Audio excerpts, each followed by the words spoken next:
السلام عليكم، مرحبا بكم في فيديو جديد. اليوم في اطار سلسله بدون لحم غنقدم لكم طاجين ديال البطاطا مشرمله. فهاد الطاجين راه كيجي بنين بزاف وصحي بزاف، لان هنايا كاين البطاطا كطيب في طاجين طبعا ديال الفخار، وكتشرمل بالثومه وبالقزبور يعني بمكونات اللي هي صحيه بزاف.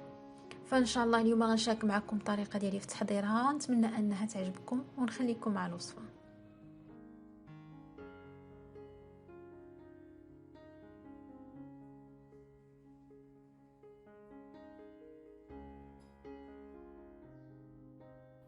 فبسم الله نبداو بزويته بلديه.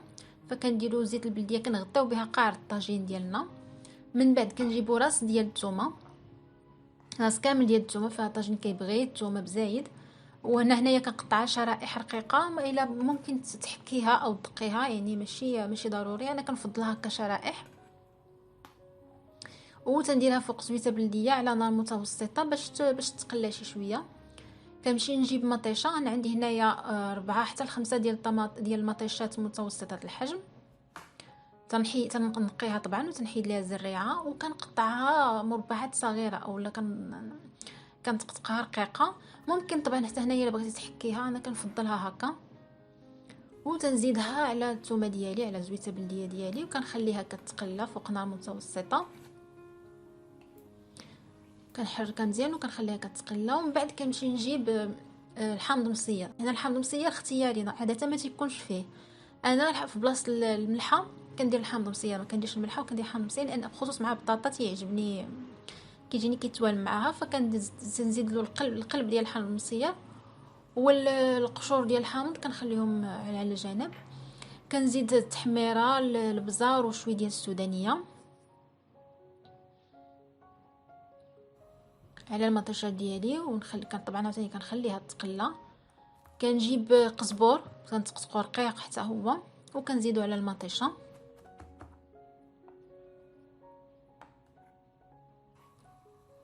كنخلي واحد شويه ديال داك القزبور وغنزيدو من فوق البطاطا من بعد، ولكن الاغلبيه كنديرو مع مطيشه.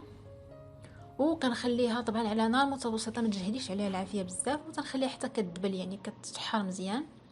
كنمشي كنقي البطاطا ديالي، كنقطعها. انا هنايا اختاريت نقطعها على 4، كنبغيها هكا، ولكن طبعا ممكن تقطعها مربعات.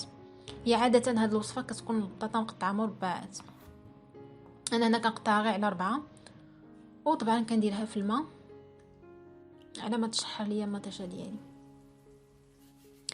كنزيد على مطيشه شويه ديال الزعتر يابس، هذا حتى هو اختياري، انا كنزيدو لانه المطيشه والثومه عاده تديروا الحرقه، فالزعتر كيساعد. كنزيد شويه ديال الزعتر يابس، تنمرق الماء طايب. وكنبدا نزيد البطاطا ديالي، كنستفها طبعا وتنكب عليها شويه ديال ديك المريقه.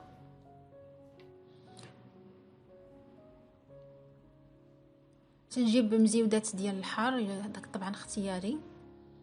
وكان داك شويه ديال القزبر اللي بقى كنديرو من الفوق وتنغطي عليها. وهنا ضروري نقصي عليها العافيه، يعني ديريها على عافيه مهيله. وطبعا ما تنسيش تعزلي ما بين الطاجين ديالك والنار حتى كطيب البطاطا ديالنا، حتى كتولي البطاطا يعني ملي كتقلبيها بالفورشيط اولا بالشوكه كتلقايها طابت من الداخل. صافي انا هنا كنزيد زويتنات، حتى هذا اختياري الا بغيتيها، ما بغيتيش بلاش. هنا كنزيد زويتنات هنايا خضر غير واحد، ونخليهم فوق، كنخليها فوق النار واحد 5 دقائق اخرى، كنزيدها 5 دقائق اخرى. وكذلك دوك القشور ديال الحامض ديالي كنزيدهم من فوق الطاجين، وتنغطيها وكنزيدها واحد 5 دقائق وصافي، وكتكون واجده. تيجي هاد الطاجين زعما عجيب ورائع بنين بالنسبه للناس اللي ما كيبغيوش اللحم، او كيجي كطبق مرافق سواء قطبان او كفته او الحوت، يعني كيجي فريمون بنين بزاف. انا بعدا كيعجبني بزاف، تحمقني البطاطا مشامله. فنتمنى ان هذا الفيديو يكون عجبكم، وان الوصفه تكون عجباتكم. وإلا عجباتكم فما ما تنساوش تخليو ليا جيم وتعليقات ديالكم راها كتعجبني، كنقراها كامله. وإلا كنتي جديد في هذه القناه ما تنساش تشترك. والى اللقاء في الفيديو القادم ان شاء الله.